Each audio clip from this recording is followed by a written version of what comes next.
because it's an opportunity for each of you to introduce yourselves and why you're running for your office position or part of the county committee. This organization meeting of Kings County, Democratic County, will be held on Wednesday, September 21st at 7 p.m. at the Coney Island Amphitheater, located in the boardwalk between the West 21st and West 23rd Streets, Brooklyn, New York. As per our rules, for the purpose of this organization, filling in vacancies, election of officers, and adoption of rules, and the transaction of such business may be properly come before the committee. So tonight we'll have an opportunity, before we actually get to vote tomorrow, to hear each of the committee members tonight. And tonight, we're going to ask that each member will please reside to 2 minutes in your responses as you are discussing and responding to the questions that are given. So this will be a great opportunity tonight just to share who you are, get some fun facts, and have a great time tonight. So we're asking for each candidate to vibe out with us this evening, and please just own the rules of keeping your responses to 2 minutes or less. And at this time, we're going to get started because we want to make sure we're maximizing every moment of this evening. And we're going to start off with simply explaining the roles and the responsibilities of the position that you're seeking. And at this time, we can begin from, start off with Ms. Henderson. Hi, I'm Gina Anderson. I'm a candidate. Oh, I'm sorry, Ms. Anderson. There's a Henderson here and there's an Anderson. Oh, you're speaking, of course, to Ms. Yes. Anderson. Oh, that's okay, Gina. Hi, everyone. Again, my name is Janice Henderson, and I am an experienced county committee member currently holding the position of the ADC 57th chair. In my career and in organizations I volunteered with, I have been both president and committee chair. As the chairperson for the county committee, I assure you that it will run efficiently. I believe that the Democratic Party is the organization that will help us manage the long and winding road out of the current political upheaval that we find ourselves in.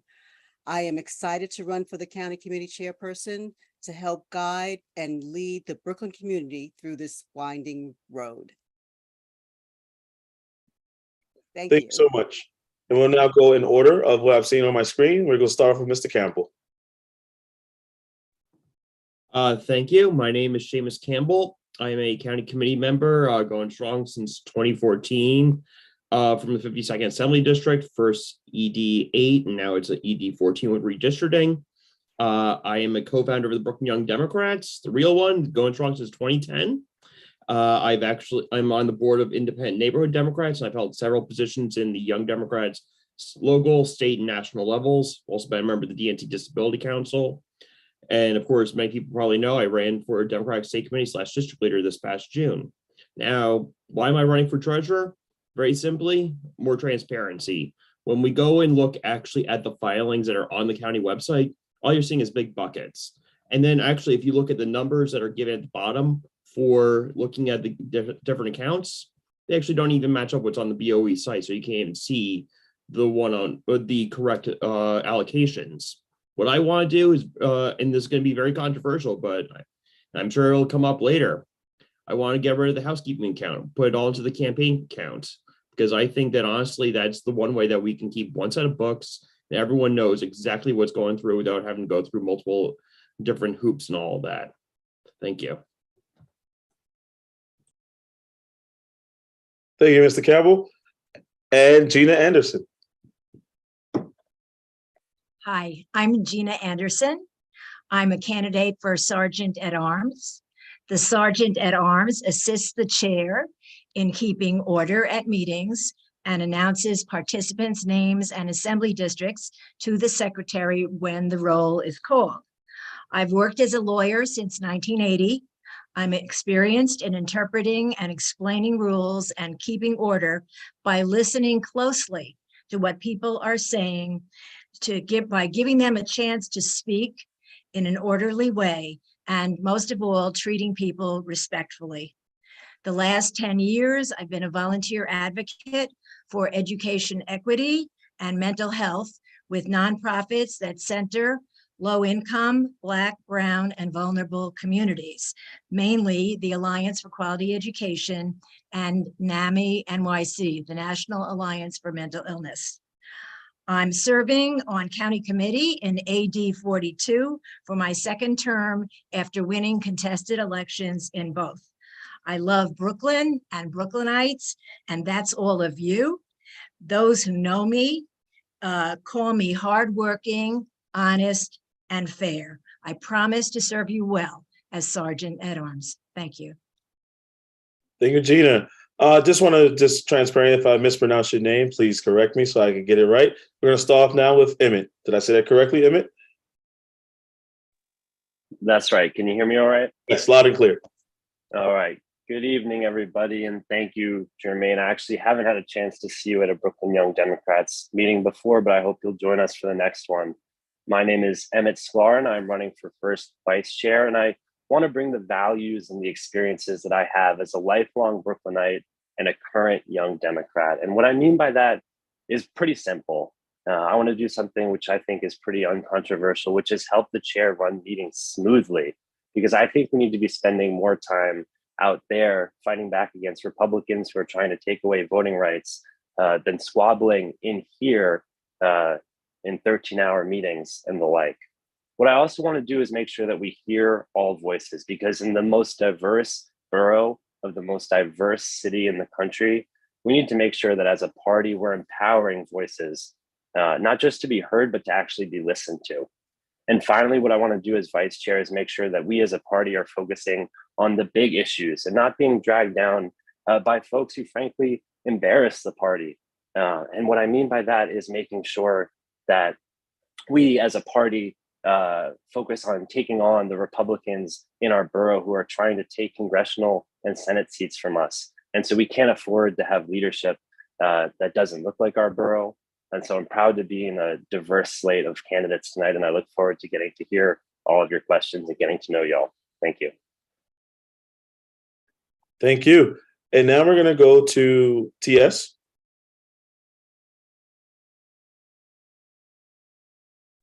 Hello, everyone. My name is C.S. Candy. I am running for the 7th vice chair, and I'm running for the 7th vice chair because we need more TGNC individuals at the table. And as you know, a transgender woman of color, it's like I'm the only one at the table, and we need to be at the table. We need to be heard. So that's why I'm here, running for the position. The 7th vice chair is for, really more diversity at the table, real diversity at the table. Thank you. All right, thank you. Arlene. Good evening, everyone. Thank you for hosting this forum, first of all. My name is Arlene Alvarado Macala. I am the current Brooklyn Democratic Party County Committee Chair.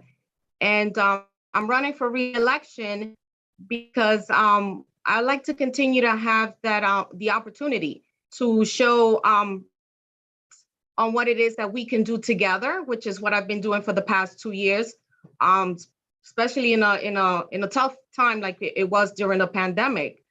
I was able to, come out and do what I do best, which is serve my community. I currently represent the 54th Assembly District as the district leader, and I just won my re-election. And again, I would like to continue to do what I've been doing for the past 2 years. And for anybody that's listening, if you would like to join me or join us, rather, to continue to, provide services for our members in, Brooklyn as a whole, you're more than welcome to give me a call. I'm a Brooklynite of 36 years. It's my home. I don't know anything else but Brooklyn. So I am very honored to have been representing Brooklyn for the last 2 years. And I would like to continue to do that if I get the support that I'm looking for. Thank you. Thank you, Arlene. Naomi. Hi, my name is Naomi Rabia. Most of you know me as Naomi. Sorry, it's my son. I'm running for first assistant secretary. And bear with me. I want everyone to know my father died in February of this year. And he and his siblings came to Israel in 1951 as part of Operation Ezra Nehemiah, the massive immigration of Iraqi Jews to Israel. He was a refugee to Israel and then an immigrant to the United States. And he experienced discrimination for being Jewish, for being Arab, and confusion about what it means to be an Arab Jew. Now, it's from my dad that I first learned to understand and conceptualize multicultural identity. And without explicitly saying so, he taught me in the case of prejudice, it is every person's obligation to look at themselves, to see their own behavior and to fix it. And to make things right, you must look at the communities who have been disenfranchised and follow their lead on their terms about how to make things more equitable and fair, to listen and not just be defensive. And he spoke up despite the adversity that he faced at great personal cost. And he taught me that if you have privilege, it's important to speak up. Now, why do I mention this in relation to First Assistant Secretary? That as part of this role, you're part of a team, and a shout out to Vanessa and Rodrigo, who are running as fellow secretarial candidates, that the role is to maintain members for roll call and keep minutes to be distributed to all county community members for transparency. Now, I've done this as part of South Central Brooklyn Unite for Progress, the executive committee, and at work. But I want to note that maintaining records is not just about names. It's about participation. It's about engaging in outreach. It's about noting that people are addressed on their terms as they want to be, by gender, by nickname, by pronoun, by pronunciation. And if you get it wrong, you apologize and try harder. It's about outreaching to people and showing them records about transparency and building a community and mandating participation as equals. And basically, that I really feel that with Vanessa and Rodrigo's, we can build relationships, but as a team, we're comfortable enough to have pushback. So if I get something wrong, I'm open to that, because the only way you make things better. And I'm grateful also for my father for teaching that. And I really think if we have a team like that, that we're open to both positive and negative feedback, wow, could we make the Brooklyn Party even better than it is now? And thank you, everyone, on this call. I appreciate it. And thank you, Naomi, and my condolences to your family as well. Thank William? you. Oh, thank you for calling me, and thank you, neighbors. We're all proud Brooklynites. I'm just going to read a little script, and then I'm going to share my feelings. I have lived in Williamsburg with my family since 2005. I immediately became involved with local neighborhood environmental and political concerns of our community. I'm the president of North Brooklyn Progressive Democrats, the chair of the ADC 50. I'm also a committee member. I sit on Committee Board 1 and Friends of Cooper's Park, and I'm a proud member of North New Kings Democrats. I consider myself a bridge builder with our diverse community and an environmental activist against National Grid. I'm running for vice chair because I think as the Democratic Party, we have to be leading more and protecting ourselves. I live in North Brooklyn. We have been polluted by industrial pollution for over 100 years. I cannot tell you how many times I get called from my neighbors because they have a baby suffering from asthma. We need to be taking the lead. There are no more tomorrows. We have to act today. So as the fourth vice chair, I'm going to be pushing the second committee to be in the lead and addressing the environmental concerns. And one thing is that for us to control the people to control public utilities, it has to be public utilities, not privately owned like National Grid in Great Britain. And again, we're all Brooklynites, we all want the best, but I think we have to focus more on environment because there are no more tomorrows. Thank you for your time, and God bless you all. Thank you, William. Now it's your turn. Thank you so much. Good evening, everyone. My name is Barbara Williams. I am with the 53rd District. I have been a county committee member for a few terms. Can you hear me? Yes. Can you hear me? Yes. Okay, sorry. For a few terms. I don't have anything written, so I'm going to speak from the heart. My life is all about giving back to the community. My life is all about providing equity and equality. I spent the last 3 years working on projects where we made sure that people in underserved areas had the resources they needed during COVID. During COVID, I worked a full-time job, and I also gave out over 25,000 PPE and home cooked meals and meals from restaurants as well. I've served on several boards from the NAACP, as well as 500 Men Making a Difference. And I have over 20 years experience as an administrator. So I hope you'll see that my experience is with the people as well as administrative experience, according to my dog, as you can hear. Sorry about that. And I hope that you'll see me fit to join you for the third vice chair. Thank you. Thank you, Barbara. Deshaun, take it away. Hello, greetings, everyone. Thank you so much for this opportunity and the space to present. My name is Deshaun, and I am a resident of 57 and also a part of Assembly 57 district. I am a social butterfly, and I also communicate and commune with others. That being said, as the 6th vice chair, I can work well with others and provide leadership. I'm on several different clubs and have volunteered in the community. I provide warmth and love to people and full transparency to use my voice and to be a voice of those in the neighborhood. And I believe that's important to this position where we are in the ground floor of the Democratic Party. So I can support, and I definitely can be able to do that. And with that being said, I hope that that can take in consideration. Thank you. Thank you, Deshaun. Correct me if I'm wrong. I'm going to try it. Yamil. You got it, Jermaine, and thank you, Mr. Moderator. Good evening, Brooklyn. My name is Yamil, and I'm going to say it out. It's Spate like 8, Spate Miller.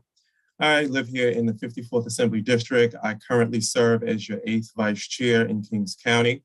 I share with you all that I am born and raised in New York City, but I have been a Brooklynite for the last 10 years. I come from Queens, and I'm proud to be here in Brooklyn to work with and see what makes up New York City. It's very unique. And I also served for the last 20 years as a public servant.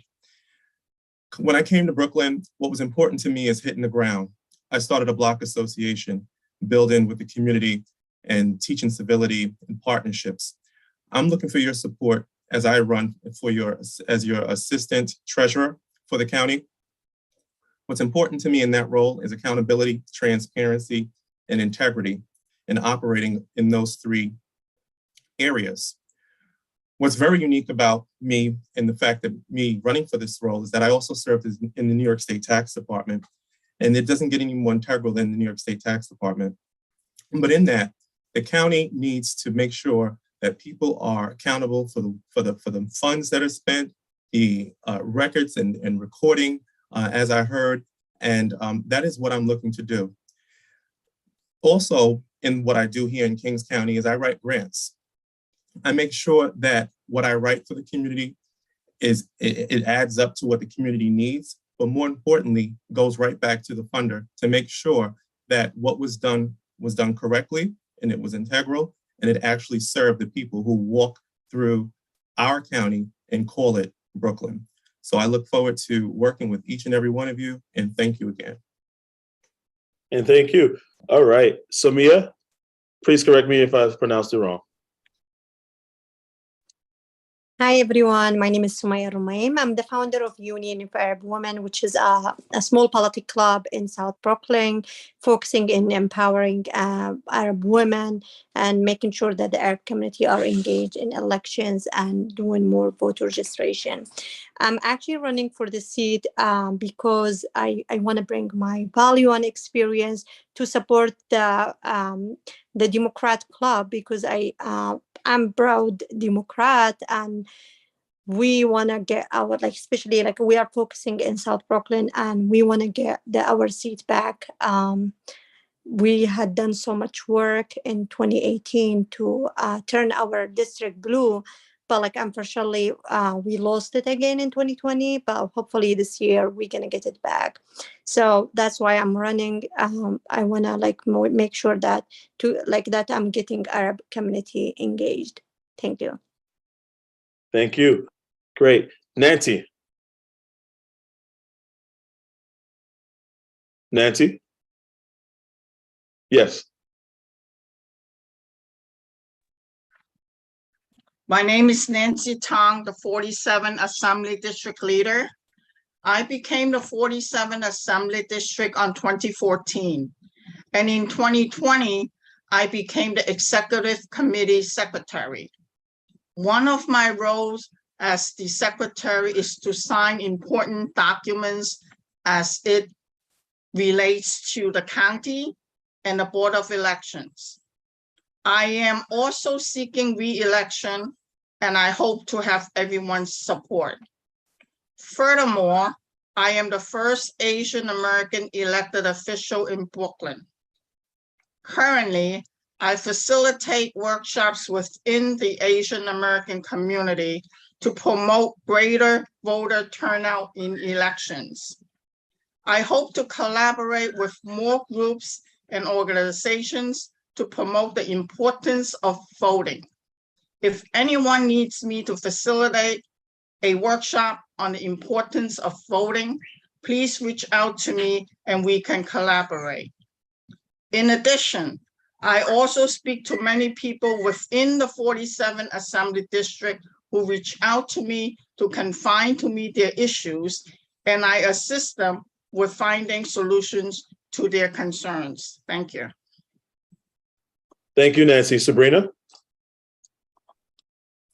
Good evening, Brooklyn. My name is Sabrina Gates, and I am running to be the second vice secretary. As some of you may know, in this position, you assist the secretary with their roles and responsibilities, as well as fill in during any absences of both the secretary and first vice secretary. I have always been an extremely organized and thoughtful person who likes to plan ahead and think through any issues that might arise. I think these traits will lend themselves very well to this position. I recently ran for district leader in the 52nd Assembly District, and it gave me the distinct pleasure to meet so many of these amazing people who live within it from all walks of life. I spoke with people who are eager to learn more and those who feel disenfranchised. I want to give both those audiences a voice on this board. I've been on the committee for some time now, and I have seen the progress the body has made. Sometimes this is easy to forget.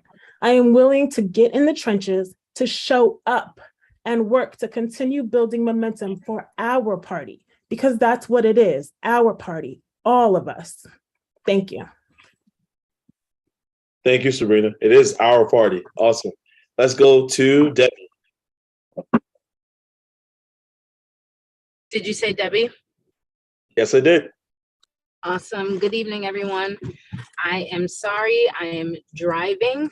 My name is Debbie Lewis, and I'm just coming from a national voter registration day full of events right here in Kings County. I am running for secretary because I believe our community is missing voices like mine. And as a grassroots organizer, a mom, an activist, I know how important it is to have diversity in leadership. My mom had me protesting and volunteering with her union, 1199, at the age of 5 years old. And my life is that of a servant. And my mom taught me how to do so and how to be a common sense Democrat. So I am in the 58th Assembly District, and I am born and raised in Brooklyn. I'm a Brooklyn girl till I go. And I'm a member of NAACP, CAMBA. I serve on several nonprofits. I volunteer at local shelters, and I'm also a member of the Lions Club.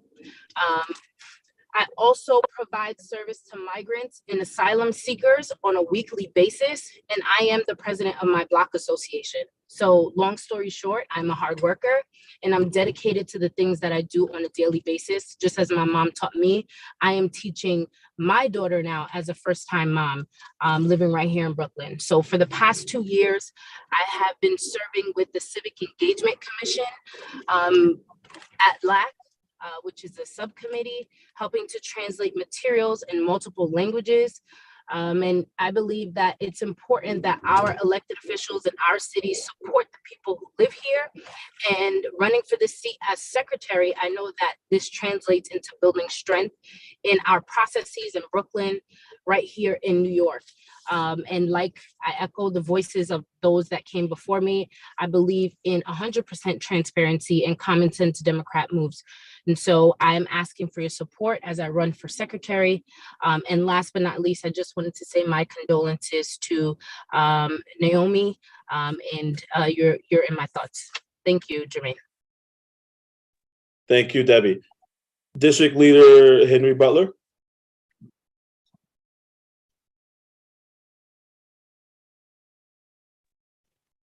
Oh, good evening. Good evening.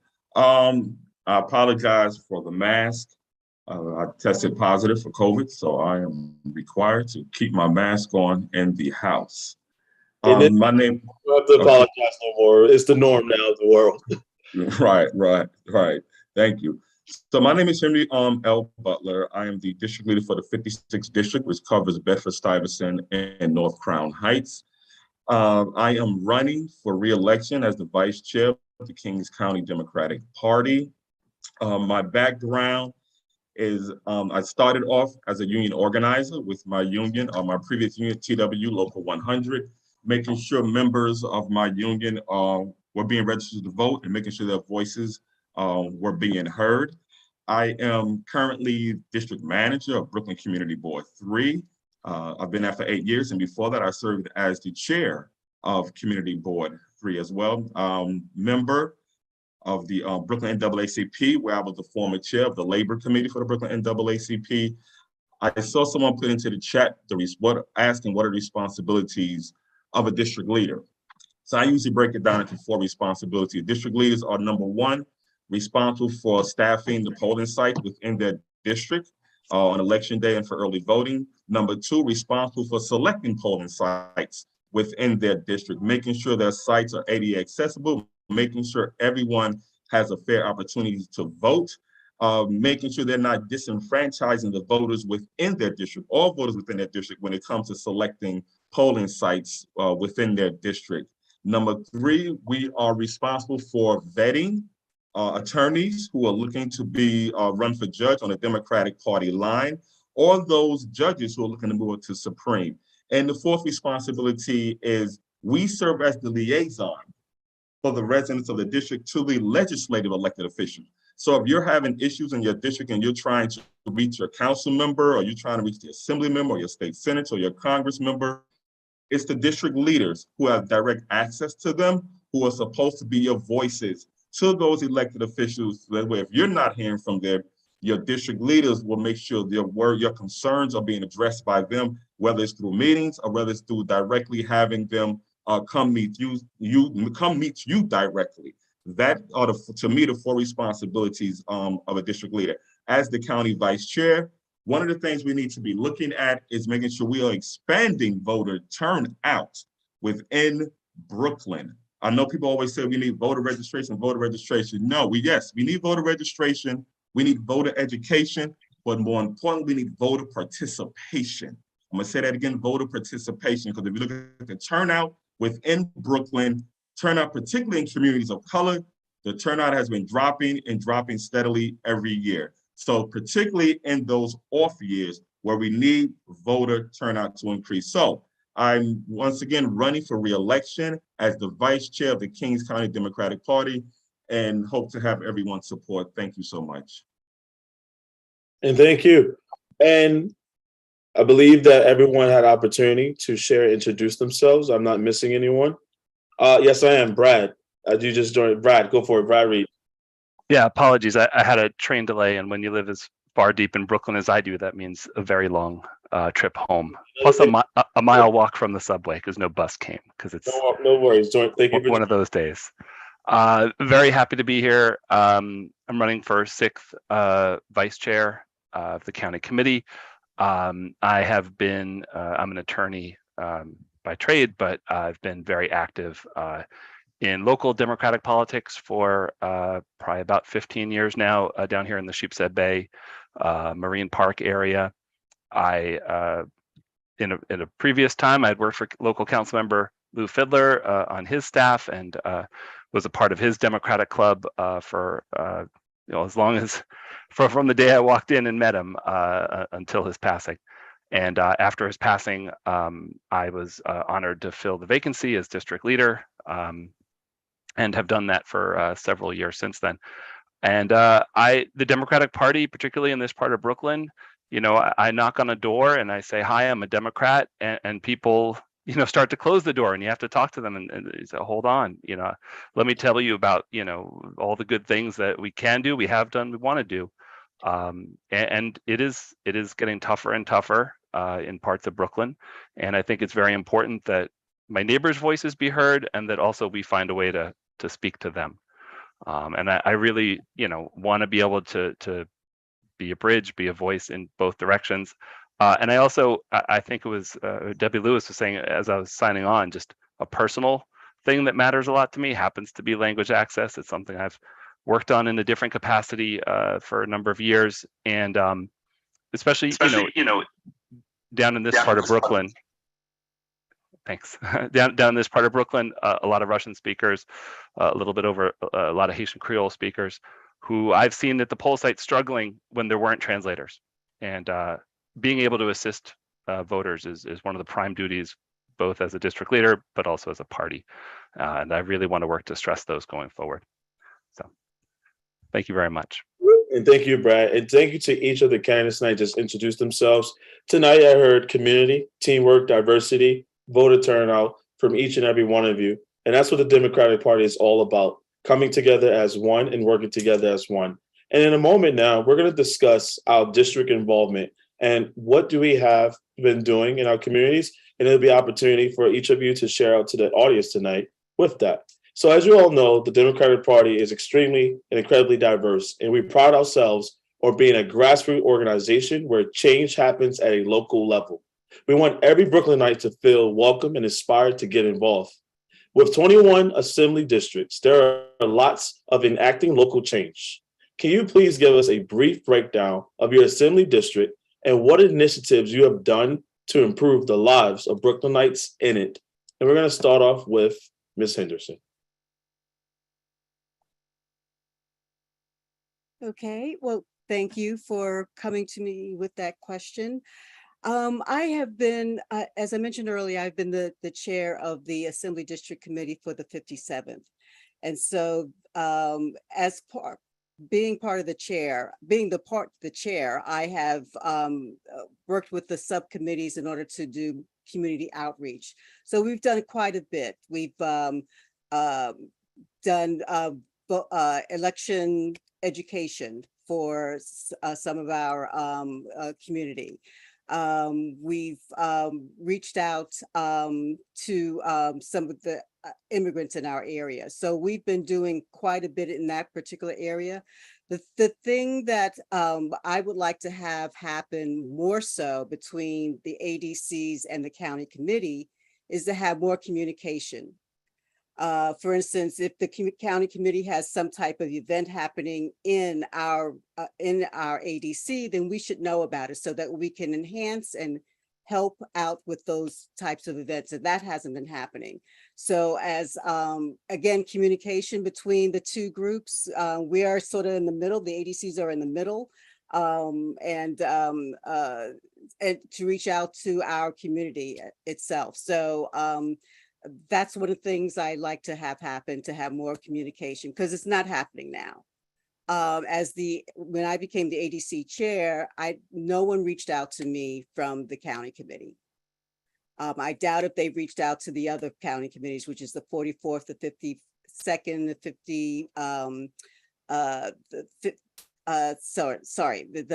50th, the 51st, the 52nd, and of course the 55th.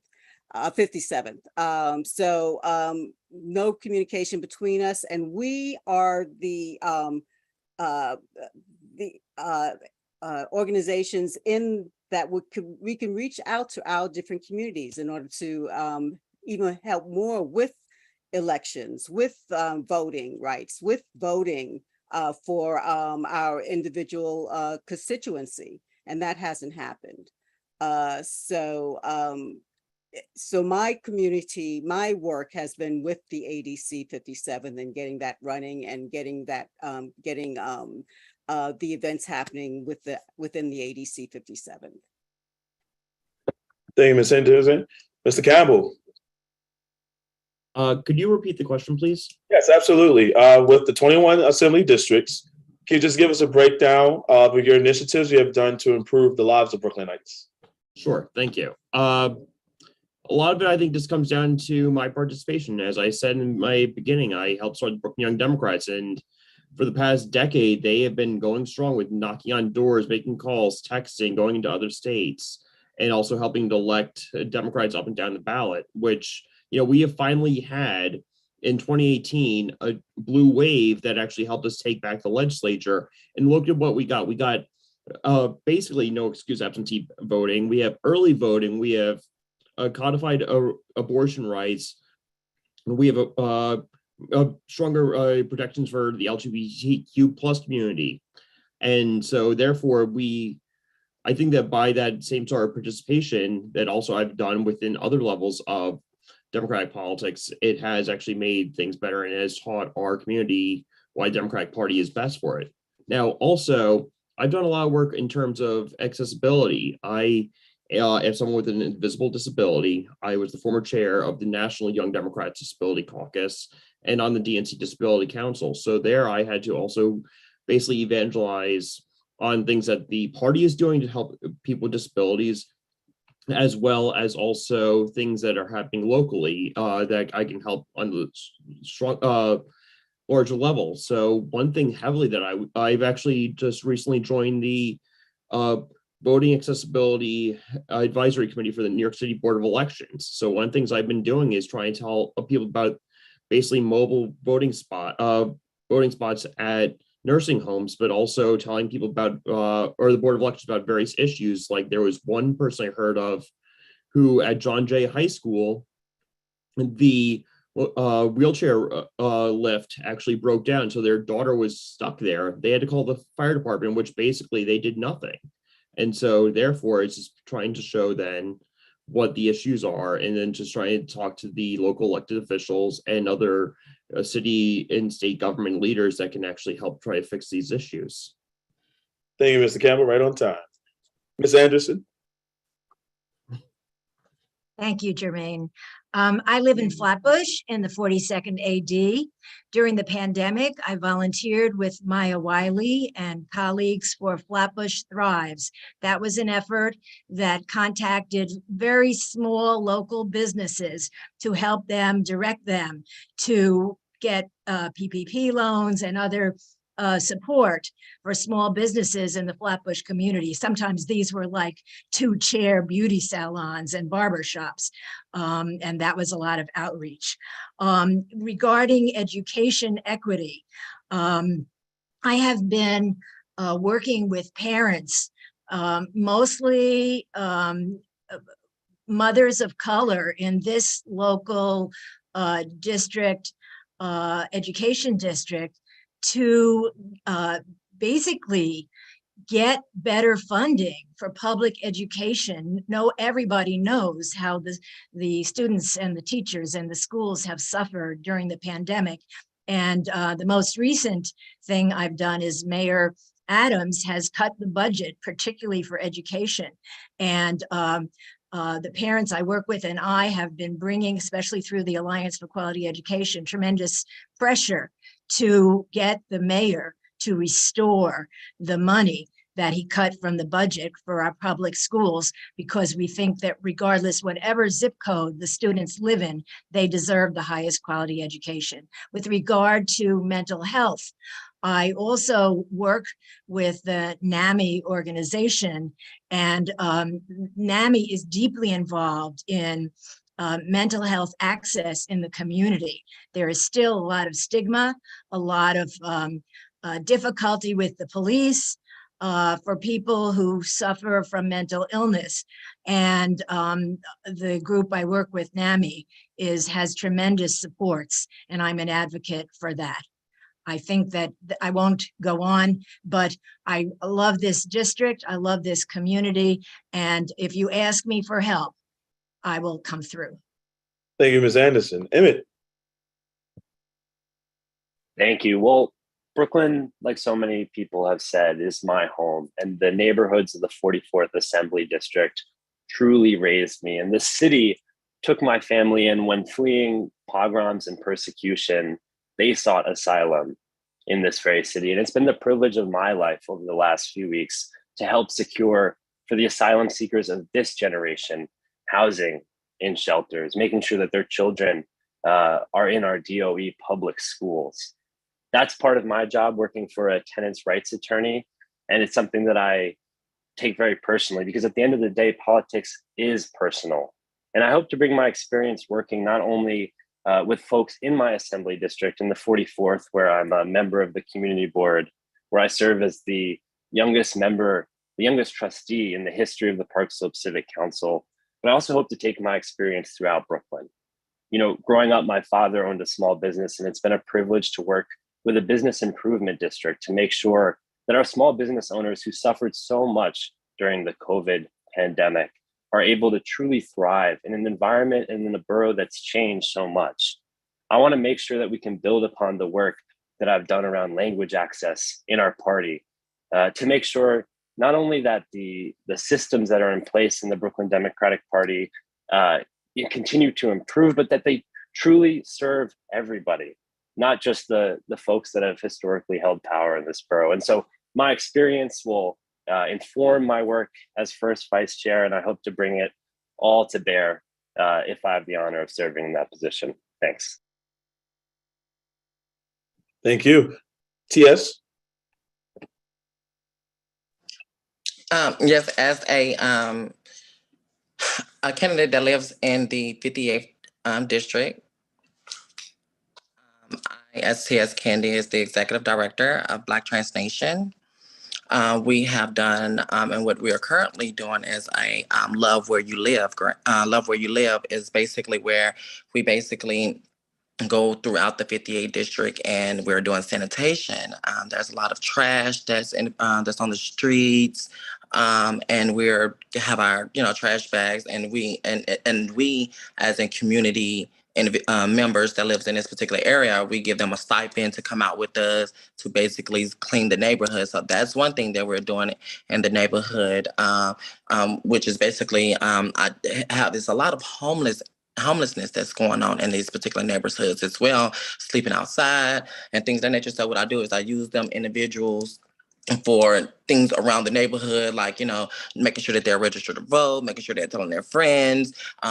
We also do cookouts where we give out free food to the community members that's in this particular area. So as a marginalized individual is really, really important.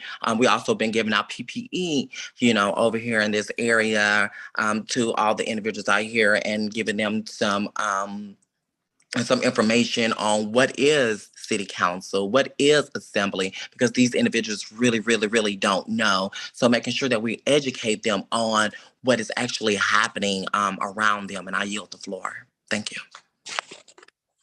All right. Robert Rules of Order. And Arlene. Thank you. So I've been living in the 54th Assembly District for the past 25 years. My youngest son is 27, so I moved here when he was pretty young, and I've been involved in a lot of just groups that deal with children. I became the president of a soccer league where I made sure that the children had responsible adults around them all the time whenever they were practicing. I became the treasurer for my son's elementary school. I was the PTA treasurer. That's how I got started. I started volunteering with non-for-profits in my neighborhood, throughout my district. And then finally, when I became the district leader in 2020, I had just started doing food distributions, which, a lot of our panelists here were kind enough to give me a hand. And I was able to get non-for-profits in my neighborhood to go out to other districts to deliver food throughout this hard time that we've been having. I've had, 6 to 7 different food distributions going on at the same time at any moment, even myself going out there and bagging foods and handing it out.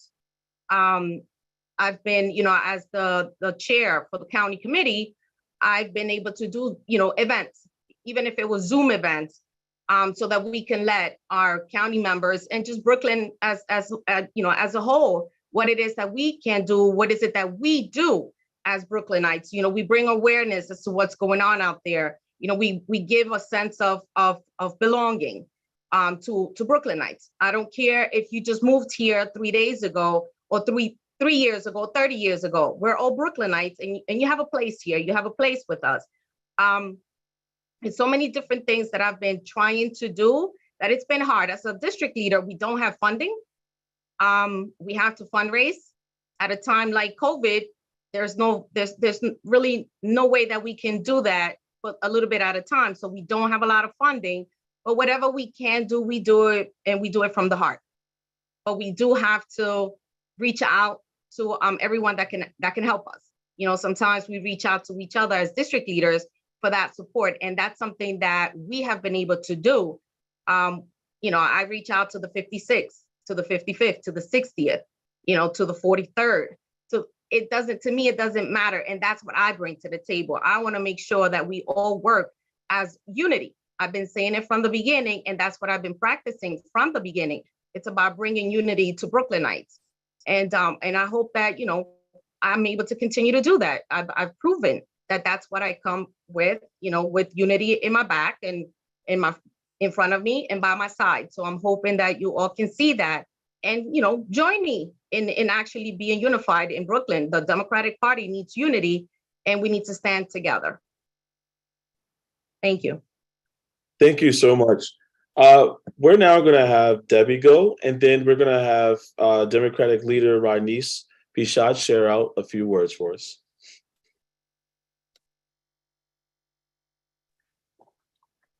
Thank you, Jermaine. Just to answer that question, I led and helped to implement RCV, also known as ranked choice voting, which is now citywide, and I am working on the campaign for it to be statewide. I also worked on the municipal voting law, which allows non-citizens the ability to vote. And you know, that is going through some legal ramifications right now. I'm also a member of LAC for language assistance. And so all of these things that I've done have serviced the community as a whole, the whole Kings County, as well as doing additional voter education. And during the first few months of COVID, I helped to deliver over 150,000 pounds of food in several parts of Brooklyn through a large initiative. And you know, that was just a rewarding task all by itself. So in short, I canvass and advocate on demand. And as the chair for the subcommittee on economic development at NAACP, the Brooklyn chapter, we reach out to multiple businesses and help with the events and trainings, and also provide resources to the businesses. So that's a little bit of what I've done in Kings County. And, you know, as I said, I canvass and advocate and do work on demand as well. Thank you. Thank you so much, Debbie. And now we're just going to do a quick segue, and we're going to introduce our Assembly member and also Kings County Democratic Chair, Rajneesh Bishad Hermelin. Welcome. Thank you so much. And thank you, Jermaine, for being the moderator for this very important, needed candidate forum. I want to thank everyone for attending this forum, which is vital to our democratic process. And I want to thank all the Brooklyn Democratic district leaders for putting this forum together, and all the volunteers. I also want to thank all of you for participating and participating in the democratic process to run for a position with the Democratic Party. With over 1.2 million Democrats in the Brooklyn Party, we are a gorgeous and united mosaic of leaders and activists of varied ethnicities, religions, and ideologies. And as the first female Black leader of the Brooklyn Democratic Party, I am proudly announcing that I am running for re-election for county chair to continue to strengthen and unite our party as we work to elect Democratic leaders and improve the lives of every Brooklynite. Under my leadership, the party went from troubled finances to having the most robust fundraising and finances in history. The party played a major role in our election of Brooklyn-based Democrat candidates for the citywide, statewide, and federal offices of the mayor, controller, public advocate, attorney general, and state majority leader. There's now the most diverse slate of New York State Supreme Court judges nominated by the party. Brooklyn used to be the outer borough, and now it is the center of the political universe.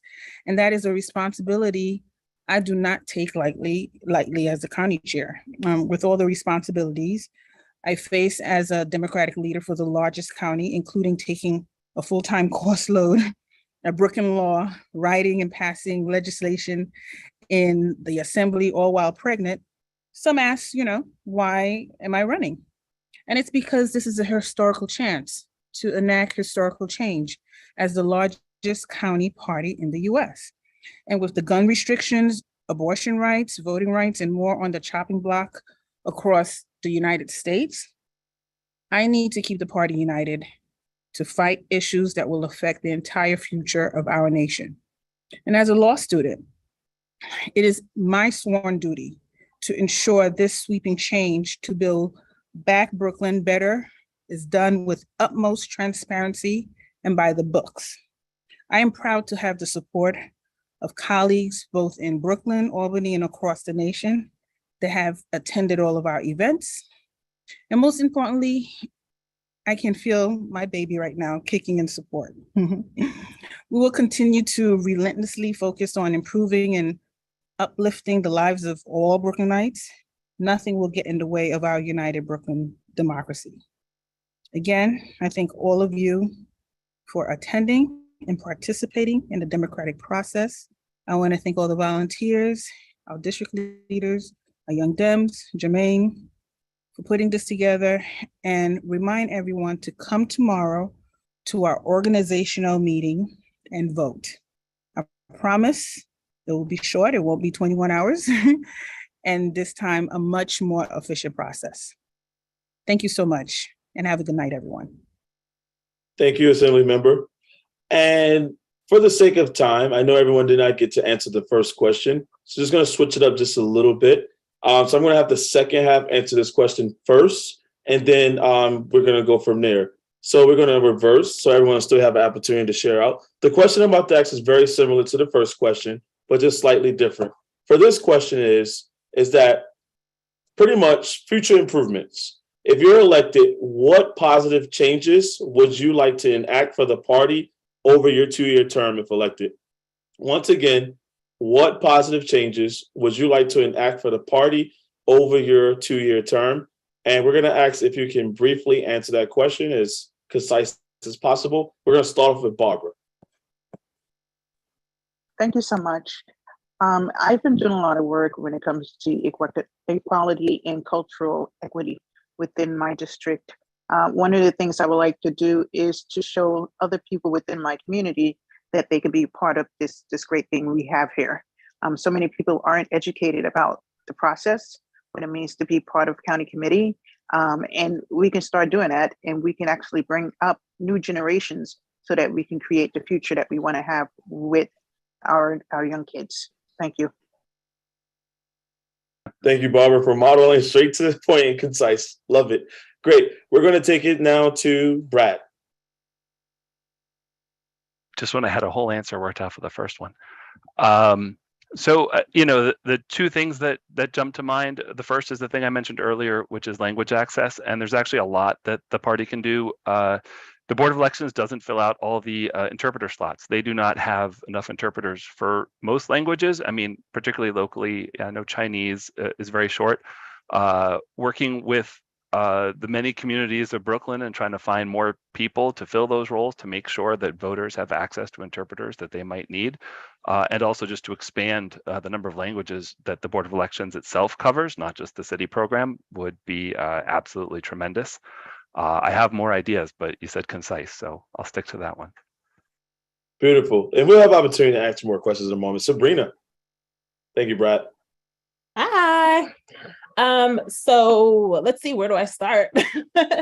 I would love to see a more unified party. I know everyone is not going to agree all of the time, but I think one of the things we do have in common is that we're all Democrats and we want the best for the communities that we serve. Our city, our state, our nation have a lot of challenges ahead, and we need to forge ahead to make sure that we empower people so that they feel like they have a voice and they feel like they have room and opportunity to participate.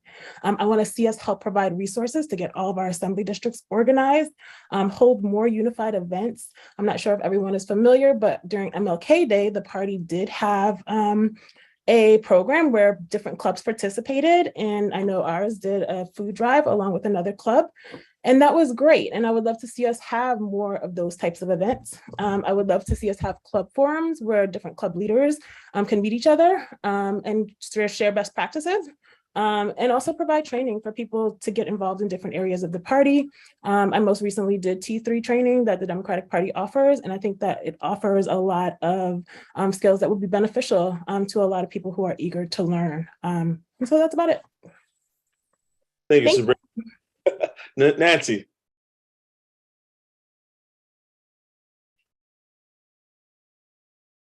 Nancy? Yes. There we are. Okay. Oops.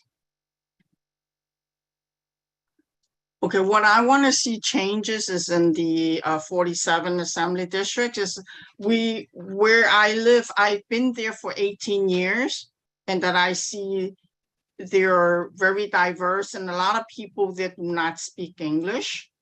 So what I want to do is like get them more involved. That's why, as I was saying before, I go out and do workshops with them and telling them, you know, the importance of voting.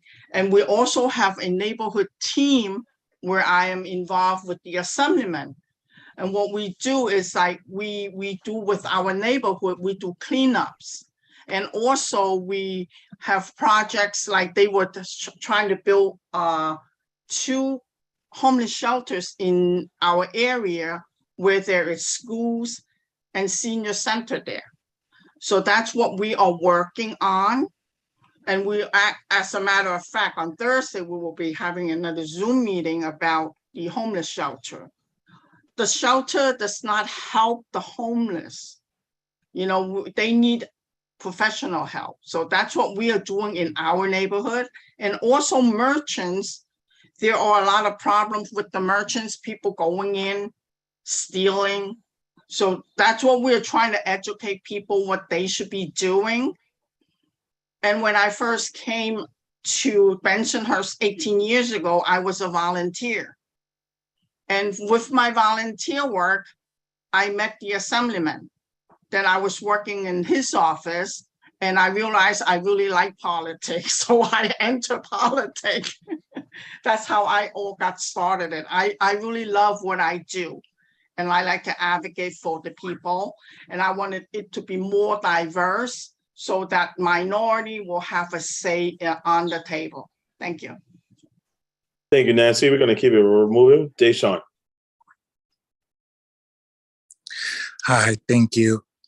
So the 2 things that I would enact is more community service events, which is kind of echoing what one of my colleagues has said, which is to get community members and also CC members together to host or to inform and educate those about county committee, how to get involved with ranked choice voting. And another thing is to make things more compliant and accessible to ADA with people with disabilities and also those who have inaccessibilities to attend meetings. Thank you. All right, Yamil. Good evening, everyone, again. You know, I just want to echo the sentiments of what I hear, you know, my fellow Brooklynites speak to, but, you know, I'm just going to drill down on it. You know, I'm a millennial, and the 2 important pieces to me that will help build, I believe, our county is to increase our civic engagement, which will tie directly into civic responsibility of our county. You know, I find that one of the most critical components of our educational system, where they took out, you know, civic responsibility, it left a gap and a void in the hearts and minds of many New Yorkers, especially Brooklyn being, you know, one of the largest Democratic counties. And oftentimes, you know, we find that, you know, people don't know, you know, the why and why, or the what and what, and they become, you know, less engaged by that. And I feel that as a county, you know, collectively, you know, if we take, you know, it a step higher and inform folks, you know, on what it is to be engaged, you know, in civility, I think that we will collectively have an outcome of more responsible civilians in society. And I'm near and dear to that, because I almost want to say that civics came out of the curriculum right around the time when I was in junior high school. And we missed the mark. And this is why we want to get more young people involved, because, you know, we know that they are the future of tomorrow. And if we don't build on that, we fail. And I don't want any one of us to fail when we reach, those later ages, because we have to keep the fire burning. And civic engagement brings on that civic responsibility to ensure what we have to do in our county. And thank you, Mr. Moderator. Thank you. All right, we're going to go to William, Naomi, and then TS. Thank you. I want to encourage our county committee to provide resources to our county committee members. When the pandemic hit us, the federal government, state and city failed us, but it was us county committee members as neighbors. That's what appealed to me, to become county committee members, to be a good neighbor. And as a good neighbor, we help, set up food kitchens, clothe people, take care of our streets, take care of the unfortunate drug problems with the syringes. But more important than that, we got people to vote. They came to us asking us questions. We focused really on local. I would say in this past month, we helped register 100 new voters. And these are not just people just move in. I have neighbors who haven't voted for 20 years. They finally got them to register and they have voted. We helped them, very early bird and go there and walk. I think what we need to do is provide the resources for all our county committee members to engage with our neighbors. And there we can build up our strength, because it's not just young and old, it's all of us being educated and working together hand in hand. And I firmly believe that. I think we have a believable resource we haven't tapped with our county committee members. Thank you. Thank you, William. Naomi. Yes. Yeah, I want to say, of course, I'm talking about me, but nobody does anything by themselves. So we all realize that it takes a community and all the issues are important. So it's good to have people with different focuses as long as you're collaborating together, because things are interconnected. So a lot of what I did for South Central Brooklyn United for Progress at the beginning, in addition to working on a charter of rules, was creating a database of allies. And the point of it was, and then to interview people from the different groups to understand different needs. So people talk about building community, but you need to do that so you understand people on their terms, and you're not recreating the wheel where it doesn't have to be. So issues that are very important to me are voting rights, which has been said before. So when South Central Brooklyn United did it, we followed Brooklyn Double NACP. I sat in on the meetings. We sat in on the meetings. We checked in. With UPA also. And we did postcarding as with Common Ground. So the point is that don't recreate the wheel, check with the community. Another major issue, which I don't know, I'm sorry if I missed it, the New York Health Act. Everyone deserves universal health care, and it's a real problem and inequality that we've seen in the pandemic. And I want to just remember another founding member, Ellen Belofsky, who passed away last year, and that was really important to her. So we're going to continue her work. And also in terms of that, you got to make sure, as people said, language is accessible, because it's all interconnected. So for me, I translated stuff into Hebrew for NYHA, and I met with groups from Orthodox communities, conservative community, Jewish. The point is to reach out to everyone on these issues. And so civic engagement, you also got to get to know the people. So within South Central Brooklyn, I send people birthday cards. I know with people who had cancer to check in with them when their relatives died, to send birthdays. So you have to know people on that level and to meet them when they're at. That's all. So voting rights and New York Health Act are my main two. Thank you, Naomi. TS. Yes, thank you. As the 7th vice chair, I would like to first enact accountability amongst the county, to make sure that everybody is, is held accountable for, their actions and things that are being put forward. And number 2, education, making sure that we are educating ourselves about, what's happening on the grounds, with the homeless, with the burial grounds. There's burial grounds here in Brooklyn, and there's so much they're trying to get rid of it and build homes on top of a burial ground. So, and a burial ground that's been there, that individuals that's been there, that lived in the area approximately 20 plus years didn't even know it was a burial ground. So educating the community on what's in front of them. Because education, and I yield the floor. Thank you, TS. And if I'm not mistaken, I believe everyone shared either on the first question or the second question. Is there anyone here that did not answer either one? All right, awesome, I'm doing good. Great, I was able to get everyone in for either the first question or the second question. So with some time to spare, I want us to think about the next question now. is thinking about our midterm elections coming up, very important here in November. And we just faced June and August primary elections. And now November is the pivotal general election, which is quickly approaching. I can't believe time is going by so fast that October is coming literally next week. Can you tell us about how you got voters involved and engaged this summer, and how you plan to get Brooklyn voters even more engaged to vote in November to keep Brooklyn and our nation blue? So many of you mentioned earlier about community, teamwork, diversity, and voter turnout, and this is now an opportunity to address what is your plan to get voters out. And we'll start with, I'll switch it up a bit. We'll start off with Mr. Campbell. Thank you. And actually, I'll try to answer the second question along with this at the same time. So number one thing is, and I said this in the get-go, get rid of the housekeeping committee, put everything in the campaign committee. I actually, ahead of this meeting, did look over the filings in both accounts for about the past 2 years. I didn't see a single cent being sent to a candidate. We have races in Southern Brooklyn this year that could flip red, or are currently red, and we should flip them blue. Name, case in point, of course, Max Rose. We had a race last year, Ina Vernikoff winning. There's absolutely no reason why we have a Southern Brooklyn Republican right now. So, however, when we send out emails, that's saying vote for this person, that comes from the housekeeping account. That's supposed to be not in supporting any one candidate as is written by election law. Now, I also looked over our filings recently. Housekeeping account has $255,000 in it and change.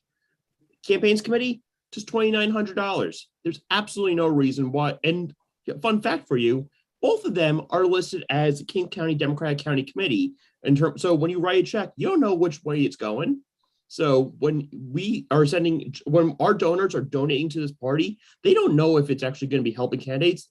For all they know, it could also just be them keeping the lights on, which honestly, we should have some very important, we should definitely have the proper budgeting for that. But if we're not spending money with get out the vote drives, voter registration drives, making sure our candidates are on the air, basically hitting every type of medium, then why do we have all this money in the bank? Thank you, Mr. Campbell, for your thoughts, and take it away, Emmett.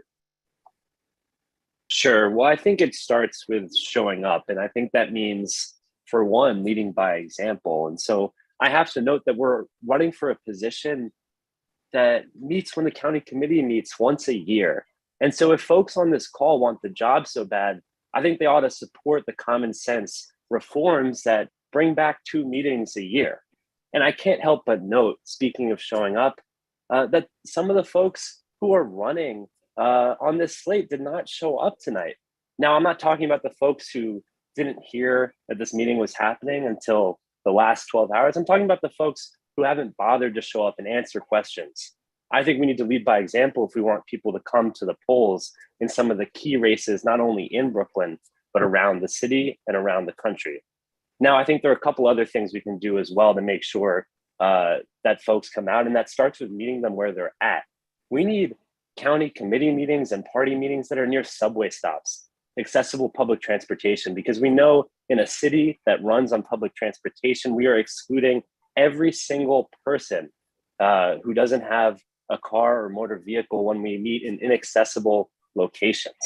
Meeting people where they're at also means language access. It means doing the work. And I've done the hard work and will continue to do the hard work to activate folks in my community and around this borough by helping lead the Rep Your Block effort to organize and bring people into the county committee process, a process which I may add needs to be reformed so that we have more participation, because we could be truly building a bench of people not only to run for office, but to support the strong Democrats that we have in our borough who are doing great work, or the folks who could be strong Democrats in Congress like Max Rose.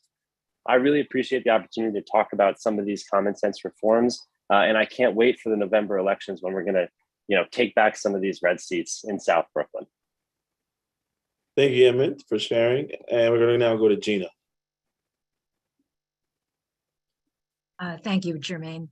I'm going as a county committee member who's had to run for election for each of my terms, and who also has been a volunteer for many local candidates for many years, I know that what I have to do in my area is call up people I know, knock on doors of people I don't know, speak out at various neighborhood association meetings, recruit friends, make clear to everyone how important it is to vote and how our democracy is so threatened.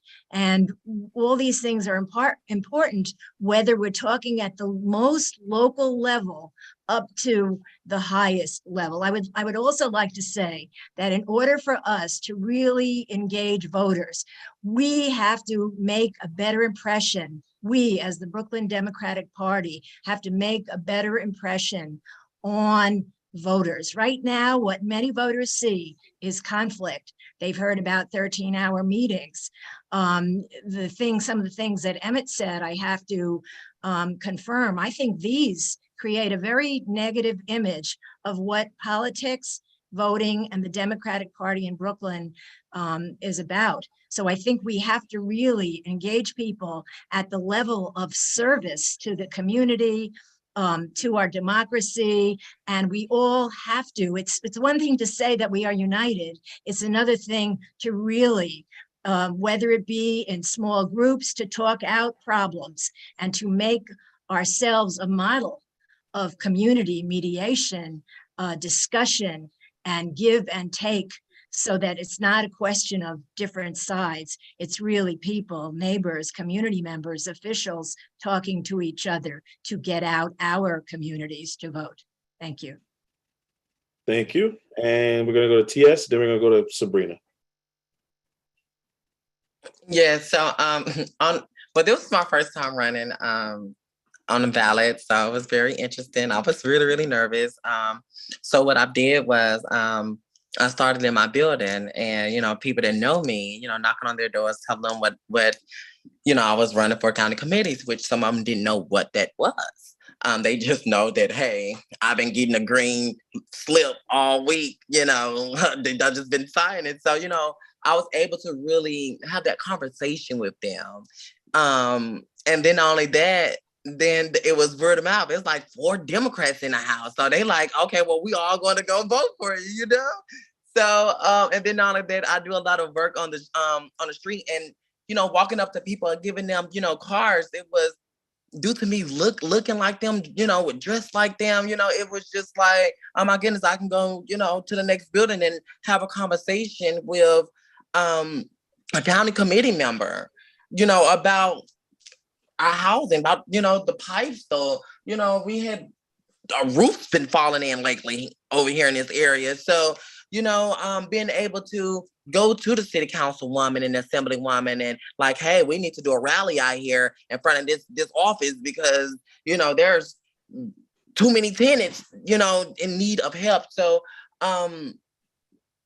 yeah, so just organizing. And then like, there's individuals that never voted, that was homeless and things of that nature that lives in this area. So having them to work with me and people that know people, it was we got 69 votes and I was seated number 2, so on the county committee. So I'm just grateful to be trusted and loved by the community, and individuals feel comfortable to come and have conversations and willing to vote. So thank you. I yield the floor.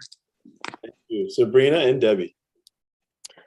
So can I just say I love the excitement in your voice, and I hope that we have that excitement across Brooklyn. I want people to be passionate and excited about the Democratic Party. What I will say is my parents taught me, don't ask anybody to do something that you wouldn't do yourself. So what we're asking of other people, we have to be willing to commit to ourselves. You raise your hand, you participate, you get involved. That's how we move forward. The other part of it is we can't just be focused on voter registration and elections when election time rolls around, when the primary rolls around. For those of you who do know me know that I am particularly passionate about voter registration and people voting in the city because we have the lowest turnout and we provide so many methods for people to engage and vote. and it's just very frustrating. And so there's a few things, I've participated in voter registration drives, I've knocked on doors, I've made phone calls. I've participated in fundraisers for organizations like Swing Left. There's so much that we can do, but I will say all of those things, right? But the other thing is we should have a day where it is an engagement day, where we are all collectively knocking on doors and making phone calls, and people see the Democratic Party in action. We need to lift our presence in this borough, and we all need to be excited and energized around what we can do together collectively. Thank you. Thank you, Sabrina and Debbie. Thank you. So I'll just say, I ran for district leader in the first primary in June, and the support that I received taught me something great. First time running for office and receiving over 41% of the vote taught me that reaching out to folks that may have not known me, and also the education and outreach that I've done in that time frame, in that 7-8 months of campaigning, was crucial and was useful. So I would do the same things. Currently, I am stopping at local churches, schools, in various places, educating folks on the process, on how to register to vote, and how to figure out what is exactly on the ballot. These conversations, like the two people before me have said in different ways, it's not something that's only around election time. And so the work that I've been doing has been ongoing. And I like to go where the people are. If they are at the schools, if you can canvass and talk to people at schools, that's what we're doing. If you can talk to people at local churches or places of worship, that is where we're going. And that's what the work entails. And so I'll continue to do that as I've done before. All right, thank you, Debbie. And we're gonna go to Gina, and then we're gonna go to Ms. Henderson. And then Arlene. If you're talking to me, I think I already answered the question. So Janice Henderson, I think, is Got it. next. And Arlene. Thank you, Gina. Okay, so I believe in grassroots and going and knocking on doors and getting people and talking about what's going on with the Brooklyn Democratic Party and being and voting and all that. One of the things you can do is also to engage in the neighborhood associations, going in and speaking as chair. I'm talking as a chair position, and speaking to those organizations, the assembly district committees, of course, engaging them because they also have grassroots and they know their community. But before we can even do that to get more people to vote, we have to figure out what their issues are. I mean, if they can't buy groceries, if they have medical issues and they can't pay their doctors, if they are having problems paying for rent, voting is not going to be the first thing that they want to do. So we need to think about those particular issues and trying to solve those particular issues. So how do we do that? Maybe there's a lot of charity organizations that are around, maybe having on the website a group of charities that filter, that the residents can filter to get some information because they don't know how to get to it. So there are simple things that we can do in order to make their lives easier. Also having community events. Not just saying, okay, we're not going to talk to you until we want your vote. So we have to do things beforehand. So it doesn't take just the first couple of months before the primary or for the election day, but we have to work the entire year to get the people to that level so that they will say, okay, they helped me out. Now I'm going to listen to them about voting and vote for their candidate. So voting is okay, but before we can have them want to vote, we need to have them have their issues, pretty much not solved completely, but at least helping, so that they can think about, okay, now for me to go to the next step, it's voting, so that I can improve my lot for the future as opposed to what's immediate. Thank you. Thank you. Take it away, Arlene. Thank you there. I have to agree with a lot of you guys that have said, grassroots. Yes, we got to go back to grassroots and we got to tackle the problem from there. But we also have to remember that every district has its own set of issues. Mine particularly is the high numbers of immigrant families. That's one of the issues that I've had to deal with for the past 2 years, but I've known about it for many years prior to that. But dealing with that issue on an elected level is different. Where you knock on a door and they tell you, oh no, I don't vote. They don't tell you that they can't vote. So you are standing there scrambling in your head, trying to figure out why is it that they don't vote, because you just can't come out and ask, well, why? That's infringing on somebody's privacy. So you have to spend more time with each individual in your district in order to find out why is it that they don't vote. And then how is it that you can help them overcome those challenges? But in my district, that challenge goes beyond my own reach at times, which is if they're undocumented, there we go with why is it that my district has such a low voter turnout? Why is it that voter registration for my district is so low? There's a constant revolving door for residents in my district. And that's the reason why, because people are not documented. And I find other ways to try to get, the help for them. Whether they're looking to get their papers, I'll look for a lawyer to guide them the right way to see if they're eligible to get some type of legal status in this country. But again, it goes back to grassroots to try to find out what the real issues are. And it takes a lot of time, a lot of dedication.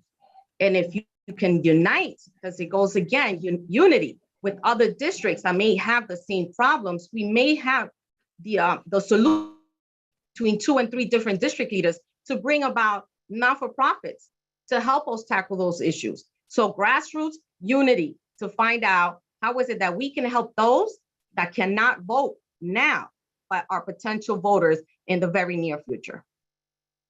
Thank you so much. Before we have both Naomi and Brad share out, I want to really shout out the artists for being very engaging tonight, both in the chat and on YouTube, Facebook, all of our social media streaming platforms.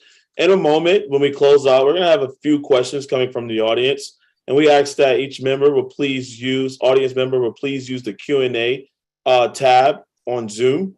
Every question may or may not be answered. However, please, once again, please feel free to post your question in the Q&A tab, and we'll try to get as many questions in as possible from the audience. So let's go ahead and take the opportunity before Naomi and Brad shares out. Just go ahead and take the opportunity to please go ahead and click on that Q&A panel, that Q&A tab panel, so that way I can see your question.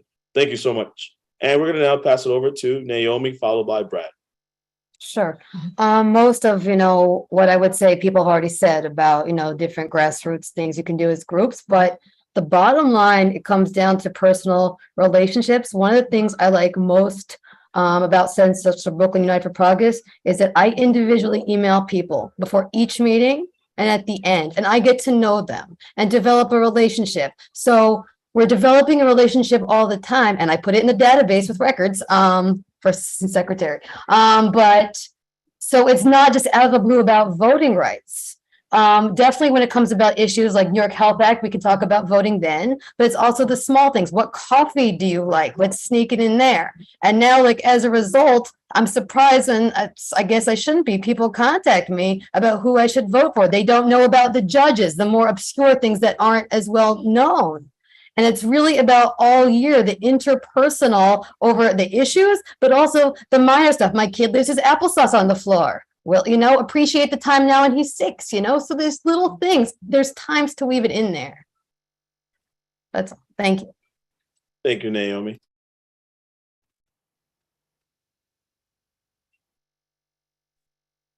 Brad? Great, thanks. First, thank you to our moderator and everyone here tonight. Glad to be able to participate in a forum like this. But someone said this is a job that meets once a year, and respectfully, I think that's not the right way to think about it. As a district leader, I wasn't a district leader only when there was like a vote or a meeting. I was a district leader every single day of my term. I believe in service, and I found things to give that position meaning. My club didn't have to hold a class educating local folks on ranked choice voting, but we did. My co-leader, Jennifer Fauché, and I, didn't have to hold judicial forums where we brought judicial candidates, not just, people we thought might win. We brought as many judicial candidates as we could to meet with folks, and so they could hear directly from judges. And I can't take credit for this alone, but my club organizes one of the biggest toy drives in the city, helping give out literally thousands of toys to children during the holidays. And that's not in the job description, but we find things to give these positions meaning. And that is exactly how I would approach this position. I would find every opportunity I could to give it meaning. Thank you, Brad. As we're coming to the close, let's open up have a little fun here really quick. So I'm just going to have everyone use the raise hand feature on Zoom. I don't know if everyone know how to use that or not, but you guys just raise your hand in the video or use the raise hand feature. What is one favorite thing you love about Brooklyn and why? We're going to ask if you can just do this a speed round. I already see Sabrina is ready, and keep this 30 seconds or less. William's there. What is one favorite thing about Brooklyn you love and why? Take it away, Sabrina. You were first. This is so easy. The people. People in Brooklyn are amazing. I have had so many amazing conversations with people throughout this borough on all different topics. Probably my greatest downfall is that I have these 2-hour conversations with people in the street, but you learn so much from the people that you interact with on a daily basis. So that's my answer. Take it away, William. Just like Sabrina said, Brooklyn people are the best. And here we say not breaking bread with our neighbors, breaking pizza with our neighbors. So pizza is the neighbors 1, pizza number 2. Thank you. Brad. It's hard to top. Those are good answers. I'm just gonna say I love Sheepshead Bay. And this is my home right here in my background. Come down. We have fishing. We have boats. We have fishing boats. We have beautiful waterside parks, and it's free. It's open to the public. Enjoy a stroll. It's a beautiful place. Arlene. That's funny. Thank you. I was going to say the people, but you know what? I'm going to change that up. I'm going to say Coney Island. I was reading an article today and actually heard an article today about a certain Republican being interviewed, and they were in Coney Island, and they asked him about his visits to Coney Island, and he couldn't answer straight up. As a Brooklynite, I used to go to school at Abraham Lincoln High School. So Coney Island was one of my favorite spots, and it continues to be. I was there 2 weeks ago. So I would say, other than the people, definitely Coney Island. God, awesome. Deshaun, and I'm also sorry, Deshaun, I asked if everyone shared out. So if you would like to share your point and then go into the fun fact, just to be fair. Thank you so much, Deshaun. Oh, no problem. It's okay. I knew we was pressed for time, but it would be the diversity and inclusion of people working with several different people, Black, Spanish, and to name all of them. And also just, I shared in the chat, but also working with Rep Your Block with the county committee members and getting voter engagement is definitely a priority with the voter engagement that we were talking about earlier. And also with our ADC, we had a chance to do ranked choice voting. So we had a chance to do that as well. So thank you for the space and time. Thank you so much. And thank you, Deshaun. Let's go to Yamil. I have to say that Brooklyn being so big, you have to really appreciate the creativity and the tranquility that it brings through this creativity. I think that Brooklyn really does an amazing job all seasons. I think, when Brooklyn Knights get together, no matter what borough you're in, I prefer the Promenade because you get, a look at Manhattan, but yet you're in Kings County and you're right next to home. I just think that, it's a gym and you can do it for free and you feel like you really, did something big. And it's exciting to kids as well. It's a view for adults and kids. And like I said, it's very tranquil and gotta love it. Take it away, Naomi.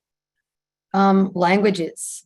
That you see different languages. And for me, I'm in Midwood. I get to see Hebrew and Arabic nearby, but it's also, even if you don't know another language, if you hear it or even understand how it works, you learn a lot about a culture and different perspectives, which is very valuable in making positive change. So I love that you hear so many different languages yeah.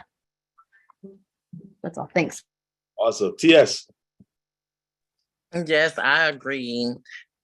I agree with Naomi. I'm here for the culture diversity. I'm here for the people. I love the sceneries. I love the parks. It's the most beautiful parks. Love feeding the ducks. The architect, the way that the buildings is created, the art is just a mouthful. It's watery.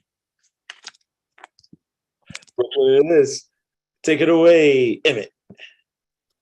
Sure. Well, I'll second what everyone else said, but I'll just add as well that the parks to me are just an incredibly special place. In a city that's so dense, to have nature, to have space, to do all sorts of things. For me, it was growing up playing baseball in the park, or my first job was in Prospect Park, and even during COVID, when we were all trapped inside, having green space and open space was just so critical to our mental health. And to being able to safely gather with others. So I'll just add the parks, but I definitely agree with everyone else as well. I agree on these parks, especially during COVID. Gina. So I agree with whatever has been said, and especially the cultural diversity. And I can't believe nobody has mentioned the food. Just where I live in walking distance, I can have doubles, roti, tamales, Tibetan, momo, Chinese, Vietnamese. I probably left out tons of it, but and when you eat with people, you share with people, you become friends with people, you share bread. It's a great borough for that. Now I'm hungry. The doubles got me. So I'm definitely ready to order some Uber Eats right now. Miss Henderson. Yes, I definitely agree with everybody, but Brooklyn, you really don't have to leave Brooklyn to see the world, because we have everything here. As you can see my picture, Grand Army Plaza. We have architecture, we have, like everyone else, the parks and the greenery. Hopefully they don't build so many tall buildings like they're starting to do in northern Brooklyn, that we lose that feeling of expansiveness that we have here in Brooklyn. So with Brooklyn, we have the world. Thank you. Literally, both in politics and in culture, have the world. We have the world, yes. Literally. Campbell. Gina took it from me. I gotta say the food, we have literally everything. We have the best pizza.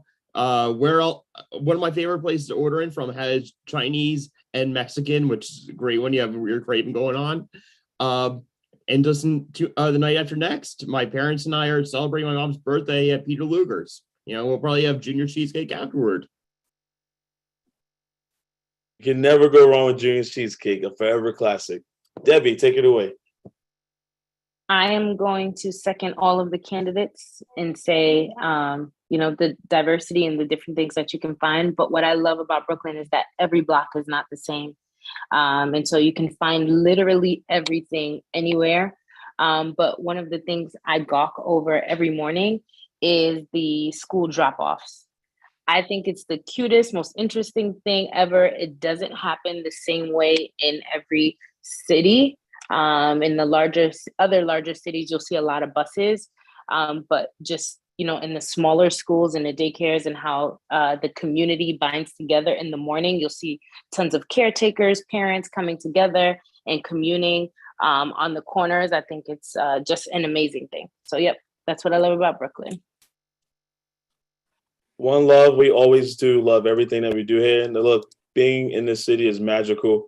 And we still have a lot of work to do to make sure that we're doing the best in serving our community and make sure that we're putting best forth, especially come tomorrow for your election and also in November where we're also voting in the general election. I cannot thank each of you enough tonight for being here tonight and really sharing your thoughts, and also just opening up to sharing what you love about Brooklyn and really thoroughly answering questions tonight and giving full answers for the community. And most of all, to every audience member that joined us for tonight, thank you as well for being part of this forum. This is very important. And once again, we ask every member to please go cast their vote tomorrow. You heard everyone speak tonight. And I do want to address one question that is in the panel is, how will district leaders improve visibility towards poll workers at Election Day? This is an open floor. Please answer within 30 seconds or less. I'm asking if you can use the raise hand feature. Everyone may not be able to share out, but I'll take about 4 share outs, and then we'll close.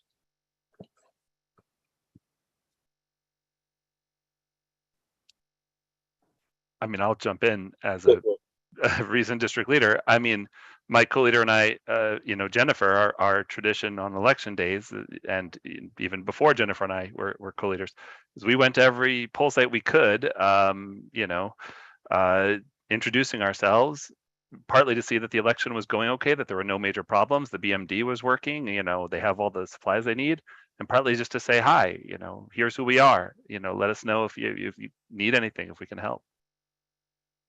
Thank you. We'll take another share from the panelists and then we'll close out. Arlene?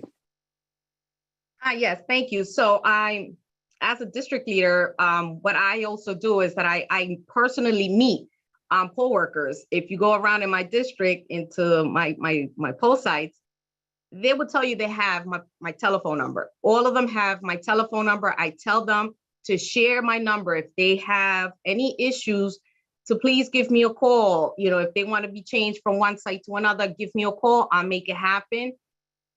No questions asked. So I let them share my telephone number, and that's how we communicate. And I'm proud to say that all of them have, at least 500 have my telephone number. And it's okay if they call me in the middle of the night. I have your contact too. So yes, I agree. Go for it, Ms. Henderson. Yes, I'm not a district leader, but I can talk on the other end of it. I would think that to make it easier for people to become poll workers, I know there's sometimes an issue with how do you become a poll worker? Who do you contact and things like that? So it's not very easy to become a poll worker. So I would suggest that maybe some improvement on how that can happen, and maybe like something on the Brooklyn Democratic Party's website can help with that. That's what I've heard from some of my constituents in the 57th. Yes, absolutely. Yeah, we gotta get our youth out as well too. William, and we'll close out with Gina. Yes, I'm a chair of the ADC 50th, and what we do is we really require our county committee members to help get out the vote, help the seniors get to the poll station, and talk to your neighbors continuously. How important is, you know, even though we all know it's going to be Democrats going to win, we need the numbers. We have to show that we're coming out to vote. Question before, past 2 weeks, we raised $16,000 for Planned Parenthood. We've been getting people involved. This Saturday, we're doing a block party. We're going to raise funds for the flooding in Puerto Rico. Tomorrow, we're having a story time with the children. Every opportunity we have, we engage our neighbors and we get people to register to vote. I honestly was not joking when I said in the past month, we got over 100 people to register to vote. That's how you do it. You got to be where the people are. And they are our people. They're our neighbors. So it's easy to get through. It's just talk. Thank you. Take us home, Gina. Okay, so as a county committee member, like Arlene, I share my telephone number and my address. And a gentleman who was a poll worker in this case from the Pakistani community, was very, very sad, came to my porch, rang my doorbell, and asked me why he wasn't called, even though he had worked, and he really needed the money. And I tried to call the Board of Elections, my district leader. I tried a lot of things. I even gave him a cup of coffee and something to eat because I felt so bad for this guy. So I think we really need to help help people, especially poll workers and people who want to be, understand the process and also clarify it within the party as to who has the ability to select poll workers, what are the qualifications, and how is everyone who wants to do it given a fair chance, an opportunity to do it and earn, even if it's a small amount of money, the money that they are hoping for and depending on in that position. Thank you, Jane, for closing us out. And thank you, Jason. I'm sorry, Jermaine. Can I just jump in real quick because I am very big on BOE. I have to let everybody know. I love my poll workers. So I have to jump in on this one so that I can let Ms. Anderson and Ms. Henderson know that BOE is supposed to let each person that calls them that wants to be a poll worker, they're supposed to go through the website to do an application. They're supposed to give them the information to their district leader so that they have communication directly with us. So what's been happening lately, that has been one of my, I will call it my job. It's not paid, right? But it has been one of my jobs that sometimes inspectors will get my information. They will reach out to me directly. I call BOE to find out where is this inspector located based on what their information to me is. So what is it that they need? I will try to fix that up with BOE or go to the district leaders and say, hey, listen, handle this. This is what they want, and please do it and get back to them. So it's communication between the district leaders, the liaison, BOE, whoever is the teams, whoever are the teams that are working to make sure that the poll sites are being properly staffed to be able to communicate with each other so that then we can communicate effectively with all our inspectors. Because I don't consider just the 54th Assembly District my inspectors. I consider them all my inspectors because at the end of the day, they are supporting all of our voters. So it is not my inspector, it is not yours, it is ours because it's our voters that we are catering to, because I like to think that we cater to our voters so that they continue to come and vote. So that has been one of the things that I've been working on as well for the past 2 years. I'm very, very passionate. I started as a door clerk back like 20 years ago. I went to being an interpreter because I'm Latina. I know how to speak Spanish. I became a coordinator. So I've been going up the ranks, and I understand the needs of an actual site because I've been there.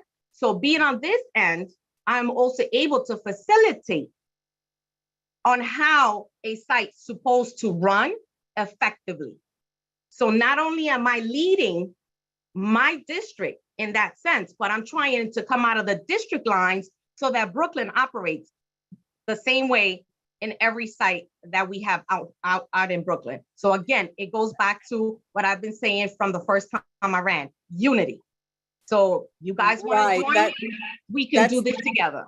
That sounds like you're doing a great job, but it's not getting down to the people, the citizens. That's the problem right there. The disconnect between the citizens and the Board of Elections. So that has to do with community outreach and things like that. Who do they contact in order to become a poll worker and all that? So that's what we have to work on. If you find anybody, just tell them, to reach out to BOE. BOE is supposed to give them our information, and then we take it from there. We take it every step of the way until they become poll workers. And then we find a site where they're comfortable in, closest to home as possible. Sometimes it's not close enough, but as close to home as possible where they can comfortably work, and it's it's doable. Okay, that's one way, we can do that. We can do that and see how that works. And then if there needs to be an improvement, we can help you with the improvement also. There's always room for improvement. Right. Okay. Sounds Thank good. you. All right. Thank you. Teamwork makes the dream work. And we're all, at the end of the day, we're one party and I love it. So on that note, this is a perfect segue for us to say this was a really strong forum tonight. These are our Brooklyn County committee members who are running for tomorrow. Please get out and vote.